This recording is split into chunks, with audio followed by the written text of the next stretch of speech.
Peter Pan stood at the edge of Neverland. The battles were over. The Lost Boys had grown restless. Even Captain Hook had vanished into legend. But something in Peter had changed, something even Tinker Bell couldn't fix. Peter's last flight wasn't to escape pirates or chase shadows. It was toward a dream he never admitted out loud, being a father. In the quiet of the night, just after defeating Hook one final time, Peter stared into the skies above Neverland. He clutched a small, shimmering memory, his happy thought. It wasn't flying. It wasn't sword fights. It wasn't even windy. It was being a daddy. And so, for the last time, Peter Pan flew, not to Neverland, but away from it. He let the magic fade. He let his childhood go. Years later, Earth. Peter Banning was the name he went by now. A grown man with a briefcase, had responsibilities, and a voice that didn't remember how to crow. The memories of Neverland faded like fog at sunrise, but the deep yearning in his soul remained. He had a family now, a wife named Miranda and 3 beautiful children. But adulthood was cruel and relentless. Work consumed him.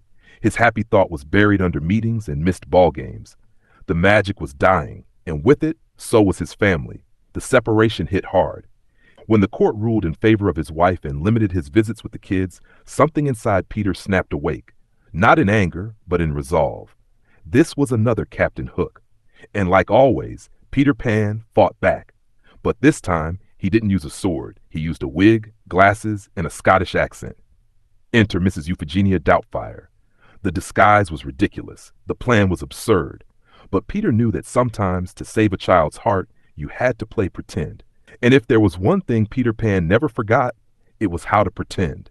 As Mrs. Doubtfire, he became the nanny his children needed. He made them laugh, taught them lessons, cooked them dinner, and most importantly, he was there. Present. Loving, magical, in the way only Peter Pan could be. The kids didn't know it at first, but slowly they began to feel something familiar, something from fairy tales, from dreams, something like Neverland. A new kind of magic. Mrs. Doubtfire wasn't a mask. It was a new version of Peter Pan. One that didn't need pixie dust or flying ships. One that learned you didn't need to stay young forever to keep the wonder alive. You just needed to fight. For love, for family, for your happy thought. Eventually, the truth came out. Hearts were broken, tears were shed, but something beautiful was left behind. Understanding. Peter didn't win his wife back, but he won something more important. Time with his children.